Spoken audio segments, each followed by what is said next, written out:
So, very warm welcome and greetings to everyone. I welcome you all to the UN International Celebration presented by GMH Foundation.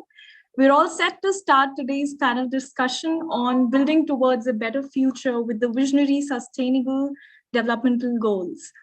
I am Jasleen Kaur, working as a psychologist with GMH Foundation and today's moderator. Along with me, I also have Jamila Khokhawala, a psychologist with GMHA and a co-moderator for this event. I also welcome Mrs. Gayatri Chadwa, co-founder and director of GMH Foundation. I would like to give the honors to Gayatri ma'am for welcoming our esteemed panelists. Thank you so much, Jasleen. And it's an honor to be here with such an esteemed panel. I am Gayatri Chadwa, co-founder and director at GMH Foundation. I am also the COO for GMHA.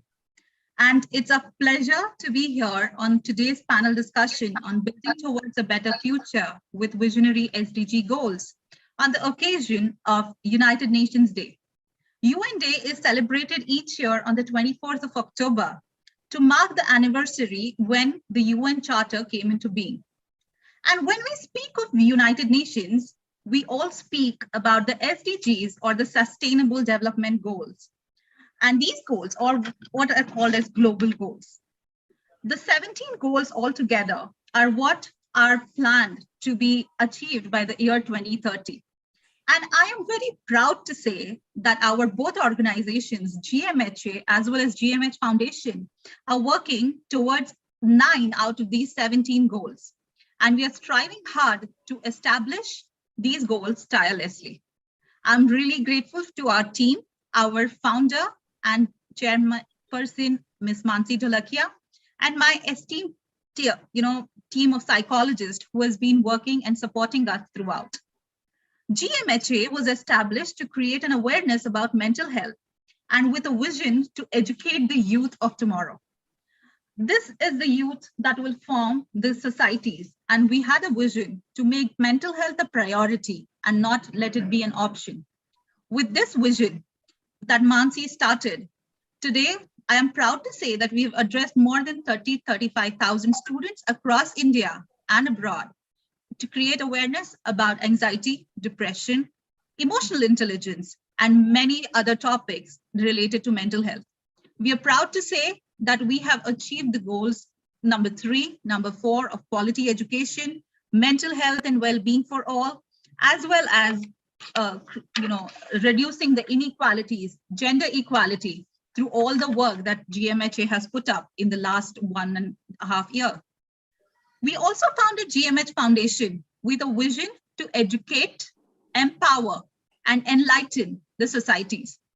GMH Foundation is striving hard to work towards this society to eradicate poverty, to eradicate the hunger by providing fresh meals. During the lockdown, we did an the second wave that hit us. GMH Foundation provided hot meals to all the people in the slums of Delhi. Every day, almost 300 to 400 meals were provided by the team of volunteers who was on the roads each day, every day without fail. Along with it, we also provided fresh water to all the people to drink because that was one thing that was not available. We also opened a free helpline, an email support helpline for anybody who wanted to write to us. And we received so many messages asking for help. Our psychologists work tirelessly 24/7 because this is a 24-hour email support to help and answer the queries or the mails that come in. We also collaborated with many organizations in India, South Africa, UK, and Canada to give quality support and mental health support for the well-being of women, children, as well as men and gender equality. Our team has tirelessly created a lot of content which we are supporting and providing across the globe for. Taking into consideration the UN SDGs, I'm really proud to say that GMH Foundation has done this work and will continue to do so. And with that, I would like to welcome our esteemed panelists, Dr. Usha Roopnarayanan, Dr. Sonia Roopnarayan, Dr. Anand Lakshmanan, Dr. Kanak Mandrecha, and Mr. Inderjeet Singh. Thank you so much and welcome all of you to grace this occasion and share your knowledge, your thoughts, and your insights onto this important vision and mission of UN SDGs. Thank you so much all for joining in. Over to you, Jasleen. Thank you so much for your kind words, ma'am.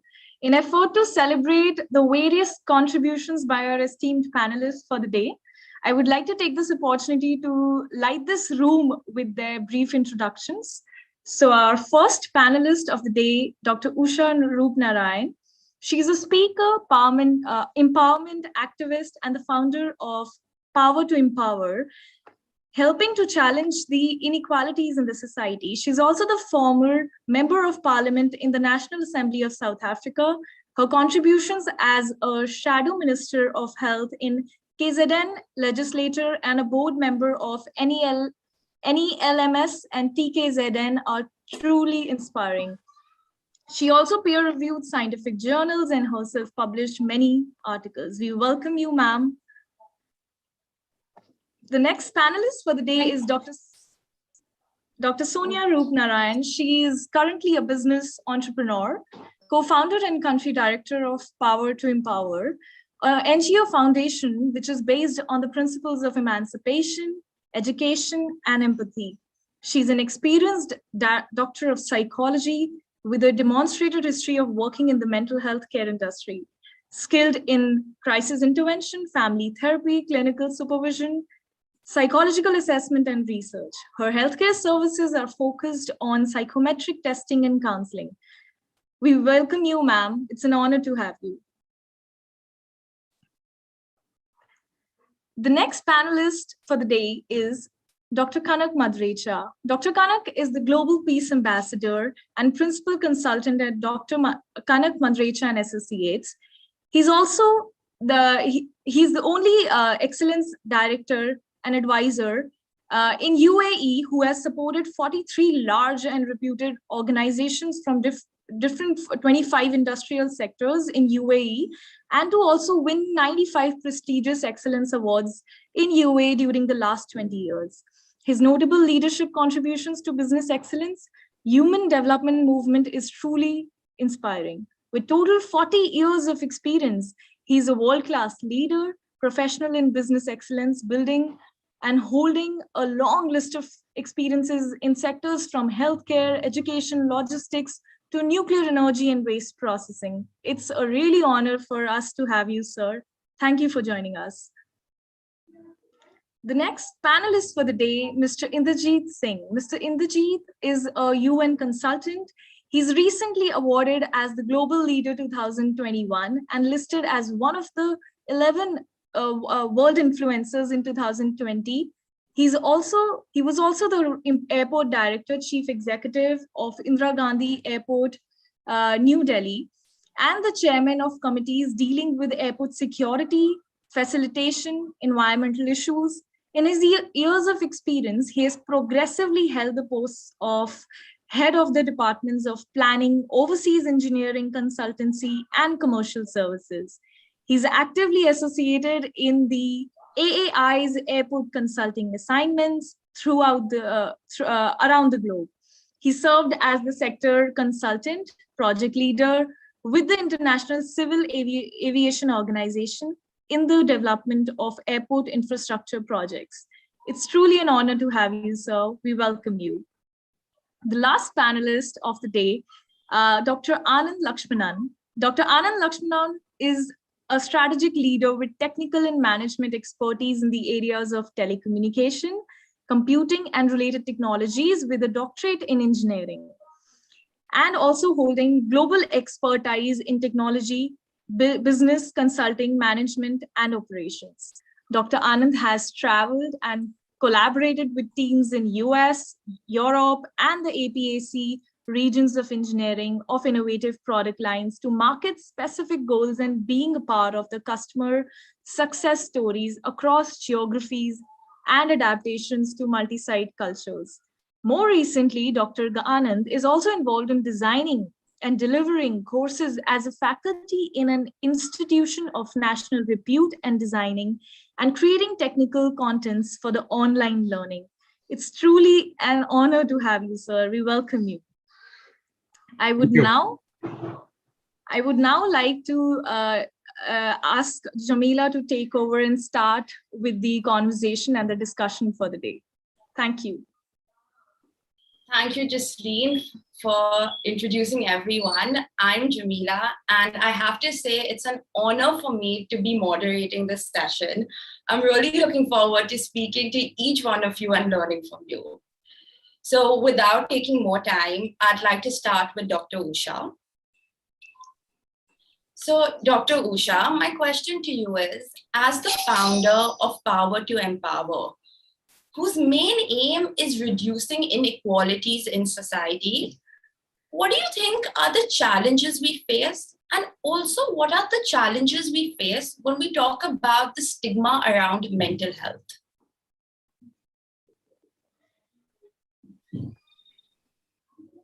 Thank you so much for that question. Greetings to you all from South Africa. It's wonderful to be part of such an eminent panel, and I'm deeply honored. And I want to say I'm very humbled by the invitation. And I would also like to thank Mansi in absentia. She's not part of this panel, but I would like to thank her for the invitation. I think it's well-known fact that inequality defines our time. Research shows us that 26% of the richest people in the world hold as much wealth as half of the global population. I think that in itself is sobering. And to tell you, inequality is not simply about wealth, but it's about race, gender, class, ethnicity, and even disability. Lives and livelihoods of people are not simply seen in social economic terms, but inequality rears its head in a number of different forms. This can be social, political, and even emotional. And more often than not, we seem to push away the emotional. We tend to focus on the social and economic factors or social and economic terms. And we all know that even if we look at the vaccine rollouts, we see huge discrepancy in terms of those who have it and those who don't. I live in South Africa. Our vaccine rollout program took months to come in existence while we watched most of the first world countries getting vaccinated. I think what COVID has taught us was the stark inequalities between different countries. So inequality is not just about individuals, about human beings. It's also about the global scenario, the unequal global relations. So being a former shadow minister of health in the province in KwaZulu-Natal, one of my directives and one of the most important focus areas was about having healthcare for everyone, irrespective whether you came from the rural area or the urban area. It had to be not simply basic healthcare, but specialized healthcare. And as a Minister of Health at that time, I continually called for opportunities and education, because we all know without education, you're unable to emancipate or liberate yourself from poverty. I'm always reminded of that quote because I'm from South Africa, by the iconic Nelson Mandela, who said that education is the most powerful weapon we can use to change the world.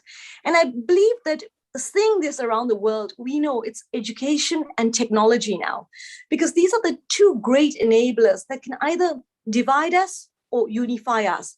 They can either cause social change or they can cause social division. But we must remember that you cannot humiliate somebody who feels disempowered. You cannot oppress a person. People have dignity, people have rights, but some people believe because of their wealth, they have more rights than others. Inequality basically causes us blockages and barriers. Also, not just to luxury items, but to something as basic as mental health. And we've heard about systematic discrimination. We hear about discrimination all the time, whether it's labeling somebody, whether it's stereotyping somebody. And you all know, most of you are in this psychological arena. We know that some of the prejudice and stereotypes come out in the way we perceive people. Sometimes we give them lack of credibility. We simply say, you won't make it. You're not good enough to take decisions about your life. You're weak moral character. You're not as intelligent as others. You're a lesser human being. But the lockdown has had disastrous effects on the mental health and well-being of people. The death of a relative, that's a huge stressor. The loss of income, the loss of a job, and the general uncertainty about the future, it creates a lot of fear, it creates a lot of panic. However, the lockdown, the pandemic, has also given a wake-up call. It's unlocked this conversation that we're having right now. And we're putting mental health on a global scenario. And if people across the world are talking about COVID, because none of us are immune to it. We all are infected or affected in some way or the other. We have media stories suddenly about decision makers talking about COVID, and that's important. And we need to keep these conversations going. It can't be a one-stop shop. It can't be just a think tank. It must become front page news all the time. And we cannot let this awareness fade away. We need to capitalize on it. We need to seize the opportunity, and we need to ensure that mental issues are always on top of the agenda. Obviously, we need to keep creating and diversifying our approach. And we need to realize that we shouldn't go back to what was normal, because nowadays, whenever we talk about COVID, we also talk about brain fog. We talk about long COVID. We also talk about the psychological effects.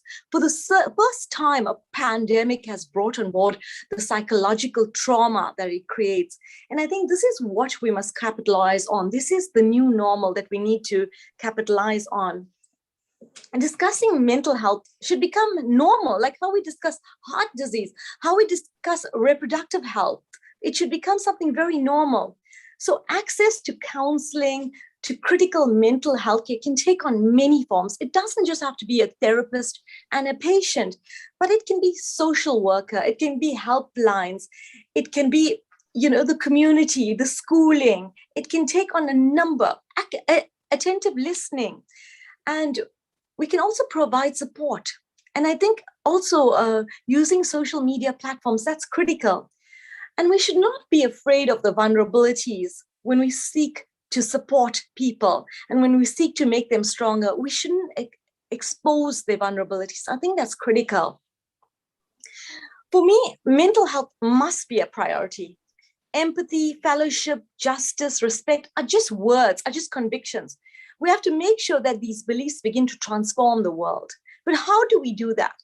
How do we slay the dragon? How do we silence the monsters? Peter Levine said that the human animal is a unique human being endowed with the instinctual capacity to heal and an intellectual spirit to harness an innate capacity. People should not have to just deal with labels and live with them. We always tend to put people into mental cages and social constructs: schizophrenic, crazy, lunatic, psychotic. How do we break down these labels? We must refuse to wear them. It's always impossible until it's done. And this is what I believe. We have to stop it. We have a voice. We have to use it. At times we have to be defiant. We have to be determined. Human beings are unique. We are irreplaceable. What lies within us is truly great. And we shouldn't allow that to become contorted or colonialized. But we have to ensure that the light never goes out. I love writing poetry, and this is something that I just want to share with you as I end. You look at me and cry. Everything hurts. I hold you and whisper, but everything can heal. This is from Rupi Kaur, Milk and Honey. I thank you. Thank you so much, Dr. Usha. That was amazing. Especially the poetry you ended with. I follow Rupi Kaur as well, so I relate to that extremely well. I think what you said about emotional inequality, that's so important, right? Most of the time when we think about inequality, it's always about social factors or economic factors. We tend to forget that there's also something known as emotional inequality. So thank you for shedding light on that. And like you said, COVID has increased mental awareness all over the world. Everyone now focuses on mental health after COVID because we realized its importance. Also talking about education, right? Educating people. And that leads me to ask Dr. Sonia, like you're also the co-founder of Power to Empower.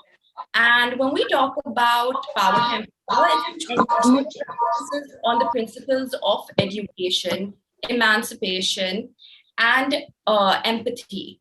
So what do you think are the partnerships we can create to spread more mental health awareness? Thank you. First of all, greetings to you all. Namaste, pranam to everyone. Thank you for this opportunity to be part of this esteemed panel. At the outset, let me thank Mansi Daklai and the members of the panel for allowing me this opportunity to add my voice. It is indeed such a great pleasure to be here today. I am sure that today's discussion would also highlight the various barriers that can prevent individuals from various backgrounds seeking and accessing help to mental health issues. There is a definite construct between inequality, mental health, and stigma. Inequality, by its very nature, prevents us from what we want. So what do? We can say that there is a problem, but we have to acknowledge it, and we have chosen to go into that route. Creating this lobby group, Power to Empower, is a foundation that creates a step in releasing our collective capacity to fight for change. And our focus is on an amalgamation and collaboration of different core values such as honor, respect, and empathy. Empowering the mind of a child using education as a tool will help to build a stable society where harmful pathological cycles to rebuild new improved pathways will help us to achieve this. As a psychologist and founder of this movement, I believe that we cannot change the world, but we can do things in a small way. Mental health and rights is not a luxury item. It is a necessity and a non-negotiable one. Whilst the pandemic has shown us the vast inequalities and indiscrepancies that still exist, Power to Empower seeks to make positive changes through using our voices, becoming vocal, and sharing our journey. But how do we do this? We are rights-based, so not a single person should be left behind, whether it's adults, females, males, children. And we have a toolkit that's based on self-worth, resilience, enhancing our self-esteem, and exploring our own knowledge of mental illness and recognizing the gaps that we do not understand. We create a safe space for both men and women to seek psychological help without any payment.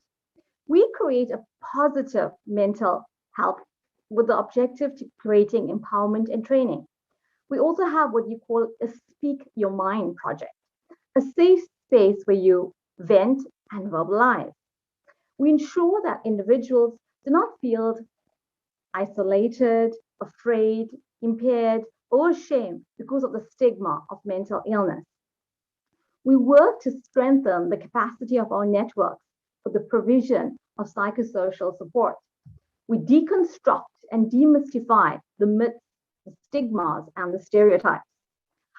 Power to Empower helps individuals and society to break such barriers. And COVID has taught us one thing, that there is definitely a space for humanitarian work. And hence, we've utilized the space to give a voice to the voiceless and power to the powerless. We tend to engage from the lowest grassroots levels right up to the highest echelons of power. My belief, and I'm sure all of you agree with me, that mental health cannot and should not be pushed off the agenda. We cannot reach the SDGs if we do not address mental resilience. There is still time for us left to do the right thing. And I acknowledge that actions do speak louder than words. Power to empower is in the embryonic stage, but it is evolving. I will not stop speaking and speaking out because it's a time for mental health to come out of the shadows. For any change to come about in society, we need to empower the mind. I often call the mind the powerhouse. It's a tool that can change lives and narratives which exist in our society. For any change to come about in society, we need to empower the mind. If we do not, we will live in a society that has very, very low levels of self-awareness. Education is the key to change. Power to empower allows a voice to be amplified and heard on crucial matters such as mental health, social inequality, abuse, race, gender inclusion and exclusion. And education empowered me as an individual, this precious gift of critical and analytical thinking, which psychologists, the moderators will know. Through education, we debunk the unequal gender norms and gender power dynamics and the harmful gender norms that hinder empowerment. And education is the key to economic autonomy of adolescent girls and women, and also the key to change. There is no health without mental health. Just to tell you, a few days ago, I did tell my story about my journey, a completely zigzag journey filled with anxiety, despondency, tears, desperation, and desolation. And my fervent hope is that by telling my story, I've made it possible for women to tell their story. Achieving gender equality is possible if society fails to change the narratives that exist around women and mental health. So we must tell our stories. We must be heard. We don't need loud voices. We just need to use our voices. It's time for us to stop using phrases such as hysterical, overly emotional, neurotic when describing women. Unless the use of such language is changed, women will always be seen as shrill and out of control when compared to men. What we all need is the ability to open up about the negative thoughts that we feel. That doesn't make us weaker. It makes us stronger. You set a strong example, especially with the younger generation, by advocating for your mental health as a guardian for your rights and emotions, amplifying women's voices and stressing the importance of education. We have a number of fantastic organizations globally here in South Africa, across the world, who are able to share this knowledge. And if we happen to leave here today, we need to leave better informed than what we arrived, and then we'll be in a position to make a difference. This is how we make change, one person, one day at a time. And I believe that we all have the power to empower. Let's try to implement it to transform our lives and live a life of dignity. In closing, when you have a moment of peace or quiet during your busyness or during your busy schedule, spare a thought for those who have or had mental illness and dare to care for them. I would like to end my speech by a quote by the famous existential psychologist, Viktor Frankl. It goes like this: "It did not really matter what we expected from life, but rather what life expected from us. We needed to stop thinking about the meaning of life and instead to think of ourselves as those who are being questioned by life daily, hourly. Our answer will not consist nor in talk or in meditation, and in the right action and in the right conduct. Life ultimately means taking the responsibility to find the right answer to its problems and to fulfill the task which it constantly sets for each individual." I do thank you. Thank you. Thank you so much, Dr. Sonia. That was wonderful. And when you talk about Viktor Franklin, he's also one of my favorite psychologists. While I was studying The Man's Search for Meaning, that was the first book I read written by a psychologist. So that completely resonates with me. I think what you spoke about, and this is something I say all the time as a psychologist, mental health is not a luxury, it's more of a necessity. And I think just for people to understand that it's not something you think about, oh, when everything is good in life, I'll then think about mental health. Only if your mental health is good, you'll be able to be good in other spheres of life. So that's something we need to educate, right? And that's what Power to Empower is about. So more power to you and more power to Dr. Usha. I think you'll have an amazing organization when we talk about Power to Empower. Great. So now I'd like to move on to our next panelist, Dr. Kanak. I'd like to welcome you. So what I want to talk about is world peace, right? Now, when we think about world peace, I think it starts on an individual level. Everyone at an individual level does their own bit, contributes in their own way, whether it's making more informed decisions, whether it's being more responsive, inclusive. It all starts at an individual level. But I wanted to understand, how do you think emotional intelligence impacts world peace? Good evening. Thanks, Jamila, for a great question. And before I start answering the question, am I audible? Yes. Is my sound okay? Yeah. Definitely. Let me thank Manasi, the founder, and the Gayatri from GMH Foundation to invite me here. It's a great honor to be in the midst of all the eminent panelists here. Taking the clue from United Nations International Day and trying to meet the Sustainable Development Goals, and how do you connect to the individual's contribution and the emotional intelligence. So before I come to the individual's contribution, I would like to quote one, you can say, sentence on emotional intelligence, or the role of emotional intelligence or importance of emotional intelligence, that 90% of the top performers are also high in emotional intelligence. Having said that, World Economic Forum have published a research, and they have said that those high in emotional quotient make an average of $29,000 more per year than people with low emotional quotient. And I believe emotional intelligence and emotional quotients are combined together. Those early days, we used to have those, Mensha test, which was more like a, intelligence test. And those were all other, the mathematical and numerical part. So now I think the world is covering this emotional intelligence well. And connecting back to World Peace, the program, one of the program that I lead, the Global Peace Foundation and the Global Peace Project. By the way, I'm also a yoga instructor. So if you come early morning at 5:30 in Dubai on a Dera ground, you will see me doing a yoga instruction free for public. Okay, so there when we teach not only, since you talked the mental health before, we teach that physical health, mental health, and emotional health. All three healths will combine together to total health. So while the healthcare sector typically is taking care of the physical health, and you psychologists I'm surrounded by are taking care of the mental health, and the emotional health could come through many sources, including if you start at the individual level and the family level, and then finally coming to the organizations and all those professional bodies or professional organizations to support how to improve emotional intelligence. Now, role of the emotional intelligence in peace at an individual level or at an organization level or at society level or at a country level. If I go first at the country level, whenever we say that the two countries are at war, initially the thought is in the mind. The war starts in the mind.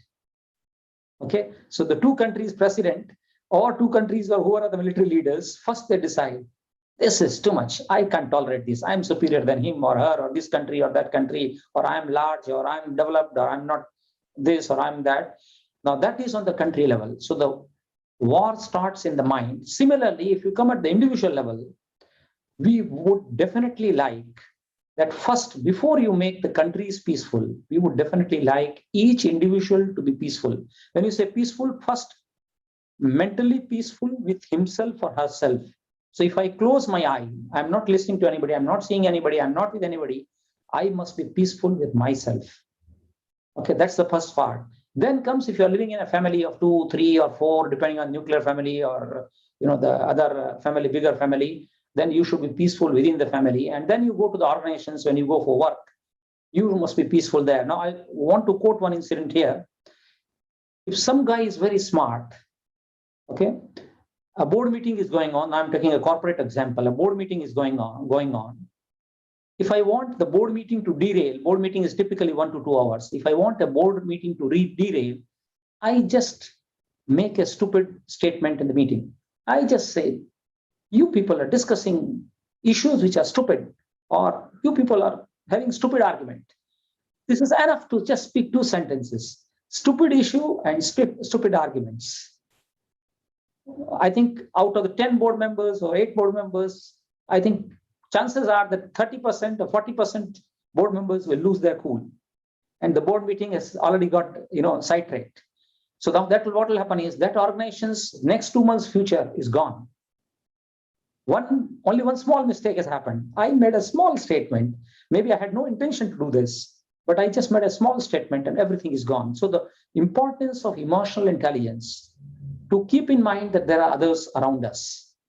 So not only I should be seen as, happy, respectful, peaceful, but I should ensure I'm responsible for ensuring that people around me, even if it is a small colleagues in the board meeting or small colleagues in the in the family or in the school or wherever I am, even on the road I'm driving, I need to ensure that there is a peace around me.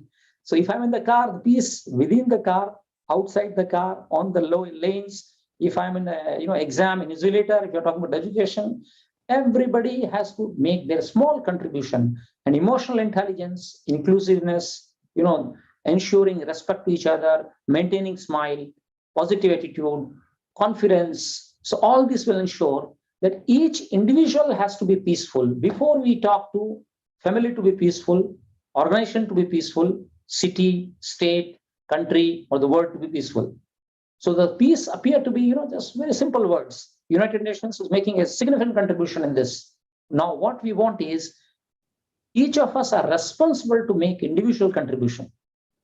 Now, if we have made our individual contributions in terms of, behave as if we are contributing to maintaining or improving peace. If we cannot contribute to improving peace, at least not contributing to deteriorating the peace. So we want at an individual level, let's say, zero resignation, zero termination, zero suicide. If you go at the organization level, let's say in the family level, zero divorces. If you go to a city or a state level, zero killing, zero attacks. Now, all these things are conceived first in the mind. So connecting back to emotional intelligence, individual peace, individual's contribution to maintaining peace within, in whatever, the small ring, the bigger ring, and the bigger ring, and bigger ring. So finally, each of us must feel that we are really experiencing the best of health, happiness, peace, and prosperity. So automatically those 17 SDGs, 17 Sustainable Development Goals, will be achieved if each of the 7.6 billion people think that I'm already experiencing health, happiness, peace, and prosperity. I think each of my fellow panelists quoted some poem at the end or some quote at the end. I'm tempted to quote Hindi, I think it's an Urdu couplet or something, but I will speak in Hindi and translate just one sentence. So finally, our ultimate objective is, if we have implemented this United Nations Sustainable Development Goals, 17 SDGs, and we have 7.6 billion, the human beings on the earth, I'm not even counting for the time being other people, that यदि यह धरती पर स्वर्ग है तो यही है, यही है, यही है. So if there is a heaven on this earth, it is right here, right here, right here.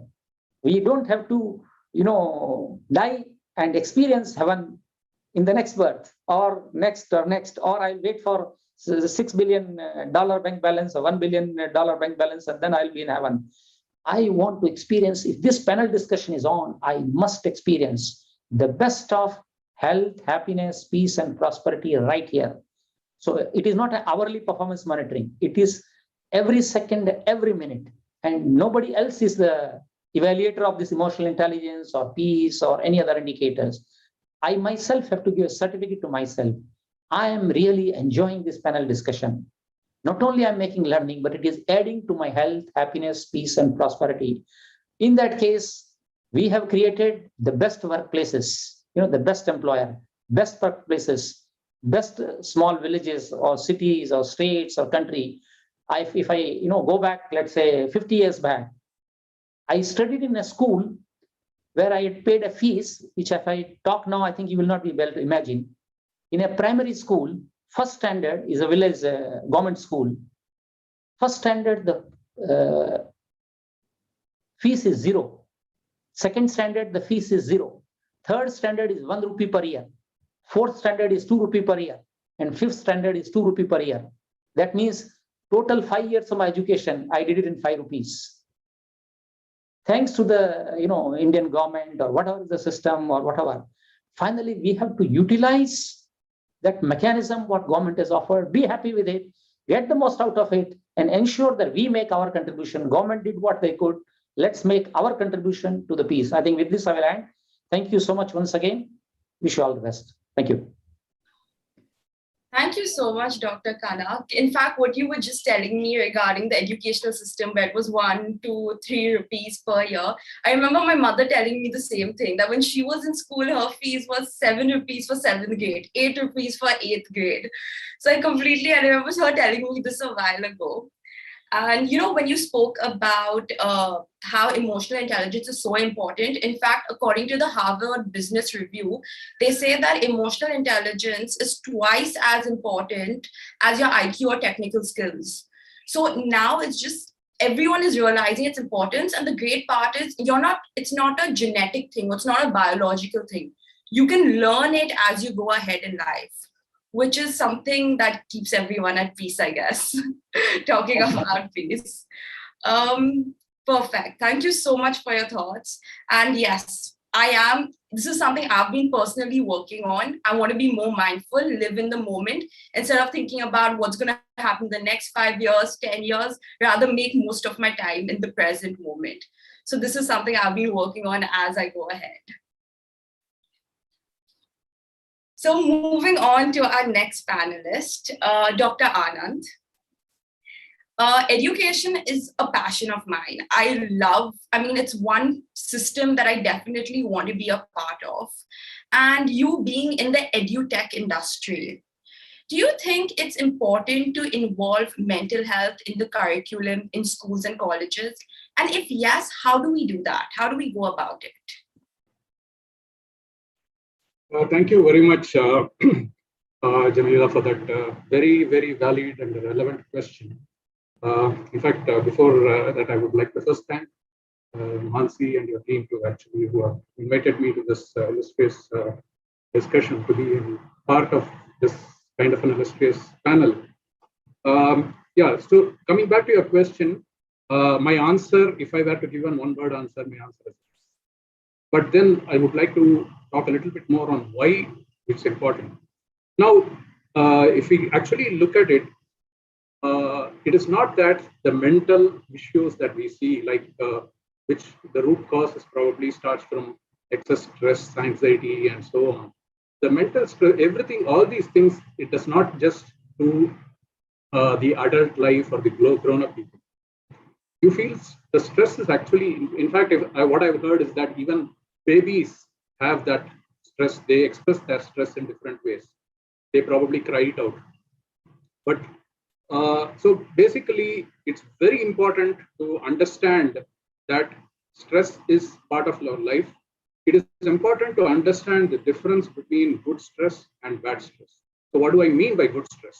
So actually, if you look at things that I can do extremely well, which I'm very comfortable with, which I don't need to even think about how I do, I will be in my comfort zone when I'm actually executing those things.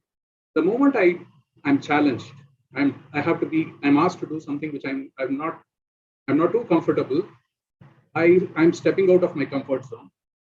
And that is the point where there is some stress coming in, because I'm challenged. I'm expected to do something which I'm not very comfortable with. So, but that actually, the moment I step out of my comfort zone, that is the way I'm actually expanding my comfort zone also. That is the way I am growing. So it's important for us to keep pushing the boundary of our comfort zone out. And the best way to do is that to keep taking up challenges and keep stressing ourselves that way. But the same stress, when it actually starts building into anxiety and which leads into frustration and depression and so on, then that is a bad stress. So it is not a clear black and white line which differentiates the good stress and the bad stress. Now, it is important for children to understand the importance of stress and handling the stress. So they need to know what is the support that is available. What are the tips and exercises that they can use to keep a control on their stress? How to remain mindful. You said you came up with that thing about being present to the situation and being mindful, and you're working on it. That's an excellent point, but which students need to understand, and they need to understand that what they do at the present by being in the present is actually they are influencing their future. So it's extremely important that they realize this, and all these things are part of their mental health education. So it's extremely important that we take this in mental health down to the school level, and appropriately, if you ask me the right place, it should probably start off maybe from their higher secondary level, like maybe our secondary level, say 7th, 8th standard onwards, because before that, probably they are not mature enough to understand all these concepts that we talk about, though they are impacted. So at school level, it is extremely important, and why it is, how it actually impacts, and how it can actually facilitate by taking the mental health to the school level. They are part of their curriculum at a school level. I would like to break it up into different perspectives. The first perspective is with the mental health itself. So as part of their studies, they undergo a lot of challenges, a lot of stress. They need to know how to control themselves, and they need to know what is the support that is available. At some point, like for example, particularly when students are in the 11th and 12th standards, and actually the stress actually goes, really that is the point when it starts going beyond their limits. And there are so many cases of people getting into depression at that point in time. In fact, we do read about people committing suicides when they don't do well in their entrance exams and so on and so forth. So all these things is directly related to their mental health and the stress that they have gone through. Now they need to know that there is a support system that is available and how they can tap into the support system. Now, when we talk about support system, it brings me to the second point, which actually was already discussed by Dr. Sonia when she was talking about the stigma that is attached with mental health. So that is a big blocker now. People don't want to acknowledge that they have a mental problem. Now, I'm pretty sure all of us acknowledge when we have, let's say we have some illness. Let's say we have a sickness, we have a fever, we have cold, we have flu, we are infected with COVID, for example. We don't have a stigma saying that we are going through that or we went through that. But nobody likes to say that they have a mental issue. They have actually going through a depression, for example. First, foremost is recognizing it, and secondly is even acknowledging it. Or even for others, they don't want to openly acknowledge that somebody known to them is actually going through it. All these reasons, all these things, if you see, the underlying reason is because of the lack of understanding and lack of knowledge on that. There is a lot of grayness surrounding this mental health, and this grayness causes people to create this stigma, and that stigma makes puts people in a kind of a discomfort when they actually have to talk about it, or when they say that, okay, I need to go and seek for support. The moment you say that you are going to visit a psychiatrist or a psychologist, immediately their antennas go, said, oh, this guy is probably having something gone off his mind. So it is an extreme that people think of. But on the other hand, I know a very good friend of mine who's actually doing his PhD. He's a small guy he's in his 20s now. He's doing his PhD. Whenever he feels that he's really stressed up, he immediately calls up a psychiatrist who's a very good friend of him. He's built a very good rapport with that psychiatrist. He just calls up, or it might be even simple messages in WhatsApp. And after conversing with her for say about 15-20 minutes, he feels so relieved and his stress is almost off. Now he's been able to build that support system because he knew he got exposed to that support system very early on in his life. This is something that we can make it happen if we can actually take this mental health as part of the curriculum right to the school level. The second thing is that apart from the stigma, it also helps children to identify amongst their friends. There might be probably others who are actually going through it. As I said, it is sometimes difficult to even identify when we are going through the stress and anxiety and the frustration and the depression. It requires somebody else to say that I think you have a problem. Now it helps for children to realize and recognize that in their friends and help them in two ways. First, identifying it and informing them and trying to get them the right support. And also, they can also play the role of the first line of support, as we call as first aid or whatever. What is very often stress is built because they are not able to open up and talk about it. So even simple listening could actually help de-stress people. So in fact, the example that I gave of my friend, now what actually the psychologist is doing there is basically just talking to him. And that actually helps him completely get de-stressed. Often he says that psychologists would have uttered probably a few sentences in that 20 minutes of discussion. Most of the time he would have been talking. So all she does is actually listening. So the first line of support can be provided by the immediate friends and relations. So to do that, they need to be educated to recognize the mental health issues and also know how to react to it. Instead of running away or actually getting angry with people, they should realize that this is actually a mental health issue and immediately open up and start making them talk. Those kind of things, these kind of interventions that actually support them. Now, the last thing is that in school, they are actually faced with a lot of very important decisions. They make certain career-defining decisions. For example, they have to say what course they want to select. And then that decision is actually going to set the tone for the rest of the career. What we actually don't realize is very often we try to kind of shove it under the carpet or we don't give the right importance that is required for that decision, because the thing is, a career is something that we probably work for the next 40 years of our life. Okay, it is not something that you just, it's not our school days where you spend say 5 years and 10 years and then you are done and you move on to something else. You have made a career choice and that is going to define your next 40 years of your life. And probably today, even the health index going up and all the longevity and all those, probably even longer. Even at 70, if people are healthy, they can continue to work and contribute to as part of their career. So this being the case, the important choice that they need to make, they need to be absolutely clear about how they do the choices. They need to be comfortable to go and seek help from a mentor or a counselor. Today, there is again that stigma. The moment they talk to a counselor, they are not comfortable. They want to take advice from their relatives or parents or their friends, and they just take the herd mentality is also hitting them. Everybody in my class goes for this, so I want to go there. Everybody in my class is going to write JEE and get into IIT, so I also need to attempt. It's become a fad in the school to actually go for JEE coaching. Now, this is actually something which can help if they are aware of their mental clarity is there on what they want to do, what is the source of their strength, what is their passion, and how they can channelize that passion into creating a career for themselves. That aligning that passion with their career is extremely important. In fact, as part of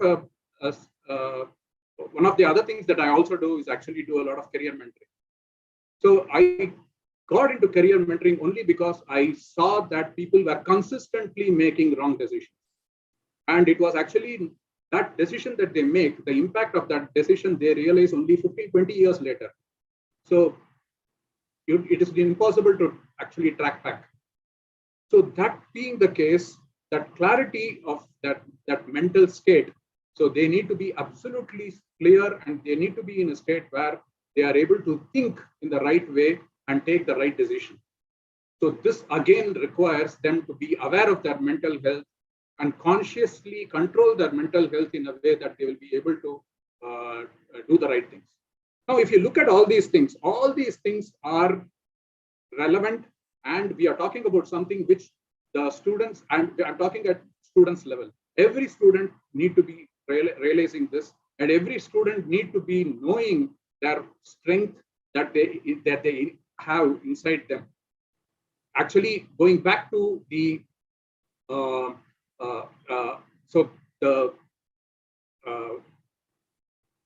book that you mentioned, The Man's Search for Destiny.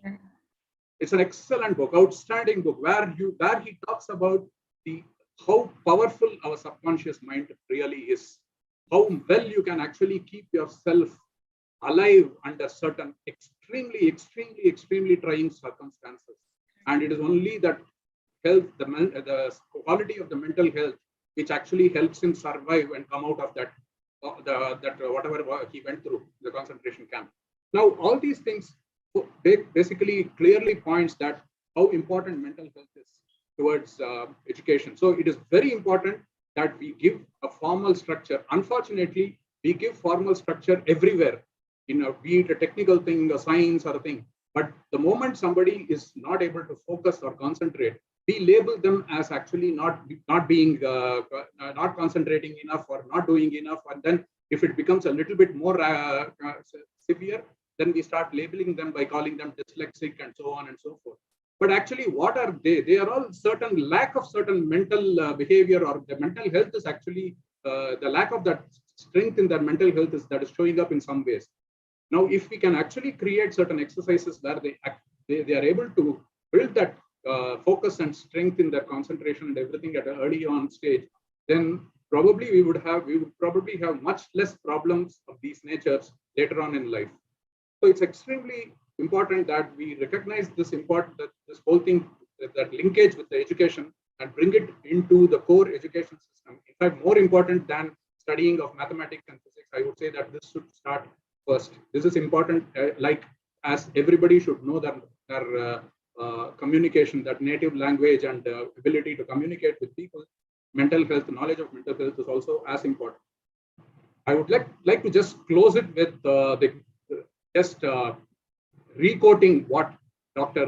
Usha told about a quote from Nelson Mandela. Education is the most powerful weapon to change the world. If we really want to change the system and just appreciate this whole thing about mental health and to remove the stigma, the first thing that we should address is actually the education. Thank you very much. 100%. Thank you so much, Dr. Anand.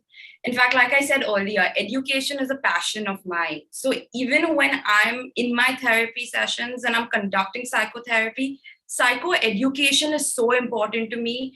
Just, with as a part of GMHU, we've been conducting workshops on anxiety and depression, where we go to schools and we educate students on the stigma around it, interventions, how to be a support system. Everything that you mentioned is an initiative that we've taken up. Like right in the beginning, when you spoke about good stress and bad stress, that's eustress and distress. Knowing the difference, knowing that eustress is good and it pushes you out of your comfort zone, which means it leads to personal growth. Simple things like this, we don't really learn in school, right? No formal education. You learn it later in life if you're lucky. So I completely agree. And, in the movie 3 Idiots, they show suicide happening because of that stress and pressure. The character named Joy and how he commits suicide because of that stress and that pressure. So it's so relevant and it happens everywhere. So thank you so much for that. And lastly, coming to Mr. Indrajit, thank you so much, sir, for waiting so patiently. And my question to you is, in today's society, there's a lot of inequality when we talk about learning opportunities, or even when we talk about career progression. So, sir, can you shed some light on it and tell us, how do you think we can reduce these inequalities when we talk about learning opportunities or career progression? Sir, you're on mute. Thank you, Jamila, for inviting me to speak now. And of course, Jasleen, who gave such an exalted kind of introduction for me. Now, after listening to 4 doctors, Dr. Usha, Dr. Anand, Dr. Kanak, and Dr. Sonia, I'm the only one who is not a doctor. So don't expect a bright kind of a presentation as they have given, but bear with me for what I have to tell. To all the women and men, my message for you and day is each one of you is powerful, beautiful, brilliant, brave. So please accept that with authenticity. Since our focus is on inequality and mental health care, and in context of the 17 UN SDGs, I shall concentrate on what you mentioned about gender inequality, and that leads to women empowerment. And how there is a disparity between their higher learning and then also seeking higher appointments as time goes. So my convictions to start with are that the things women in particular have got to learn is that nobody gives you power. You just have to take it, you have to grab it. A woman who does not require validation from anyone is a woman of substance. These are my basic convictions, and I live on that, and I practice it, and I write about all these things. My convictions notwithstanding, let us see what Rumi has to say in this regard. Rumi, the eternal poet, philosopher, saint, and Sufi, sums it all in few words. Women is the radiance of God. She is not a creature, she is the creator. Now, adding to what I said, and if you believe in Rumi, I think there's no doubt left that there's no question of equality. Women are definitely superior. And if we were strictly going, I work for United Nations and we have 17 SDGs. If you were to dissect those 17 SDGs, you'll find that most of the fulfillment of most of the SDGs depends on women empowerment. Now, be it health, be it education, be it nutrition, be it childcare. I mean, you can go on and on and on. Everywhere there is the role of women. And that's why I feel that if we were to fulfill all the 17 SDGs, we have to ensure that women are empowered. And of course, there is a lot of progress in this matter, but let's do a little analysis before we jump to conclusions. Several studies over the years find that despite progress on gender equality, there seems to be gross inequality in their representation in business school classrooms or holding senior positions at large companies. Whatever we may say, that we respect women, we want them to progress, but the facts we cannot overlook. They still make less money and they are subject to tougher standards than their male colleagues.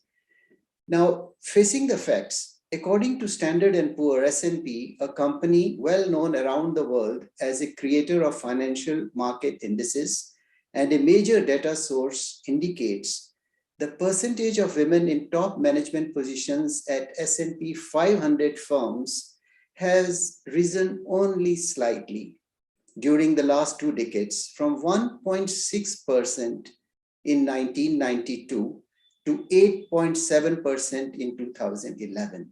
So over a period of 20 years, if you were to see, people in 500 top firms have risen, I'm talking of women here, the percentage is barely 8.7% over 20 years. And if this rate was to continue, I think it may take 300 years when we reach the target of at least having 50% women in high positions, because they form 50% of the global population. Here we are talking of equality.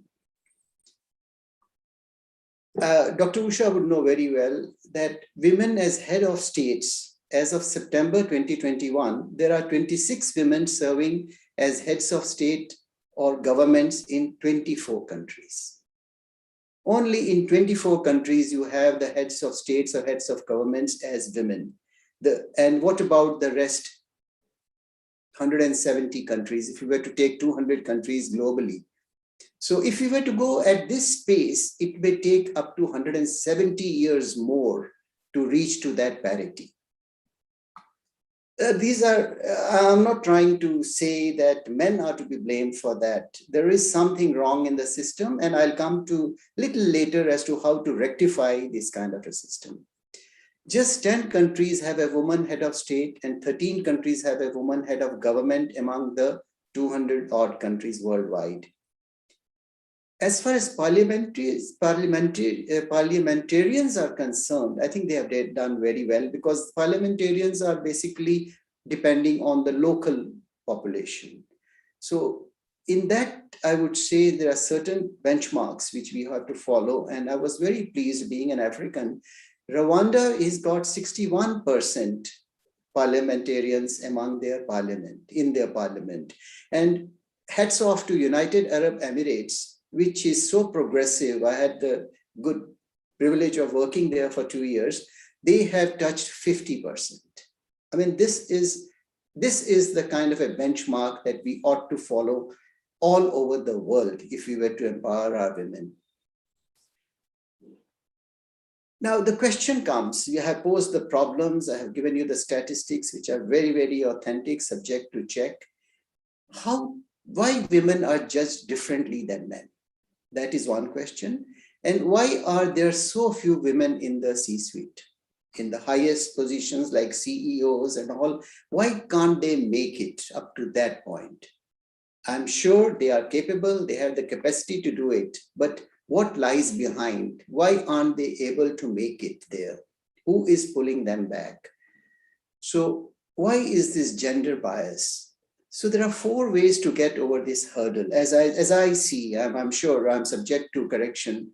One is women must own their voice. That's most important, first and foremost. Don't use qualifiers. Say what you mean and be direct.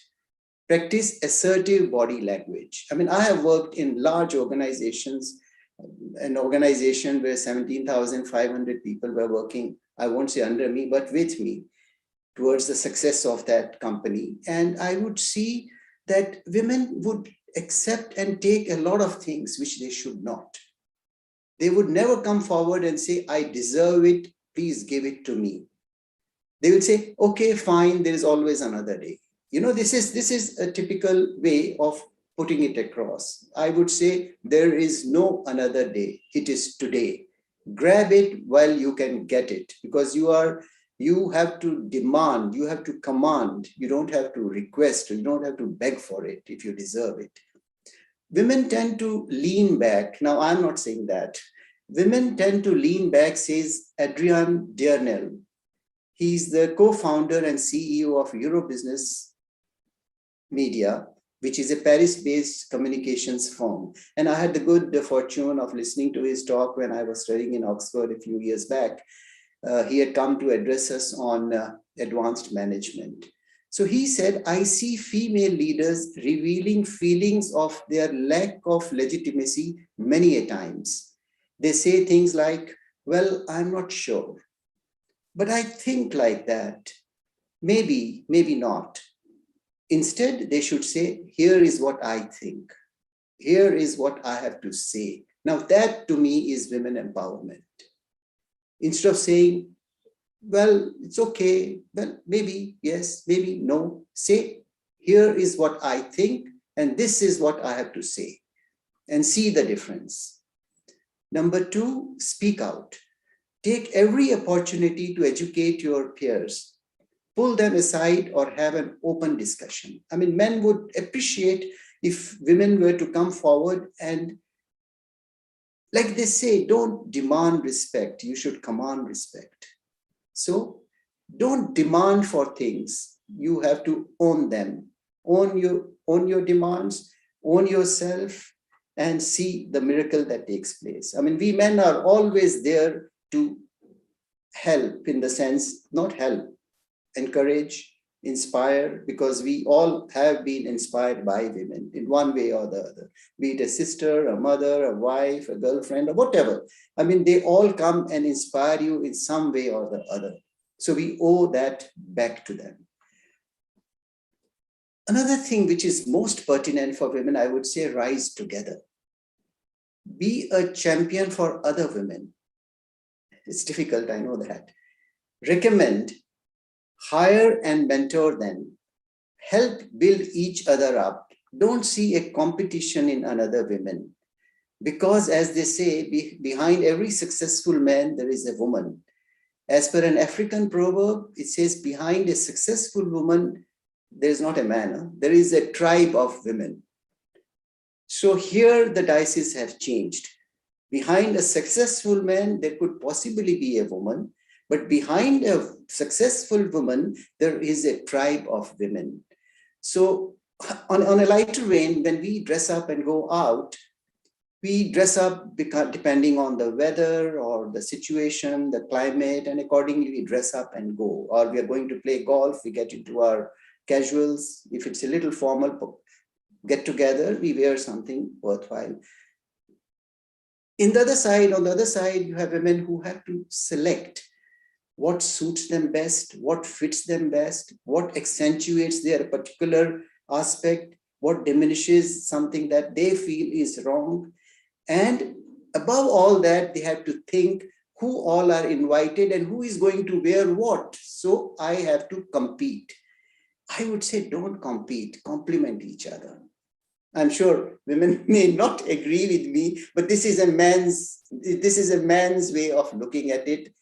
I'm saying in all humility, an evolved man, if you may accept me like that. Now, stop being sorry. A lot of women are apologetic. Men are not. Men are adamant, they are crude at times, but they would never be apologetic. Women take it easy. As they say, don't take it lying down. Assert yourself. This is what I would say. Stop over-apologizing. Seriously, stop it. I have dealt with this subject at length in my upcoming article, The Alchemy of Woman. I mean, recently a book was released and I talked about tough mind and tough people, which was recently launched in UK. But my next one is called The Alchemy of Woman. And I have tried to touch upon all that which I am now speaking, because this is not for the sake of discussion. These are my strong convictions. And to end it all, I would say, be yourself, accept yourself, forgive yourself, bless yourself, express yourself, trust yourself. Above all, love yourself and empower yourself. Thank you very much. Indrajit sir, I'm blown away. That was amazing. I can't wait for your book to come out. I am definitely reading it. It is so refreshing for a man to say that he thinks women are superior. You don't hear that, and you don't hear that often. So it's so refreshing to hear that. Even when you're talking about being more assertive, for women to support women. I love the proverb that after behind every successful woman, there's a tribe of women. That is amazing. So thank you so much for those insights. It was lovely. I would like to thank everyone, our whole group of panelists. I have learned something from each one of you. I really appreciate all of you being a part of this. When Dr. Usha spoke about emotional inequality, when Dr. Sonia spoke about us being more vulnerable. If we talk about our problems and we're more open about it, others will also speak up. Dr. Kanak talking about that if you cannot contribute to peace, at least don't disrupt it. And Dr. Anand, in his own words, just said that let's label emotions, not people, which I loved. And Indrajit sir, everything that you said stuck with me. I loved each and every word. So thank you so much for being a part of this. We really, really appreciate it. And over to you, Jasleen. I agree with Jamila, and it was truly an insightful discussion. I was just awestruck. I was just wanting it to just go on and on. I didn't want to stop. And it's just my privilege that I witnessed this interaction, and it's going to stay in my heart forever. And I had major takeaways for the day. I think it's our pleasure, and it's GMH Foundation's pleasure for our team that we had all of you as our esteemed panelists, and we celebrated UN International Day together. I would like to thank my founders, Ms. Mansi Dholakia and Gayatri Chadwa, for organizing this. And yes, I thank again everyone, each one of you, to participate and accept our invitation. Thanks a lot. Thank you. Thank you. Thank you very much.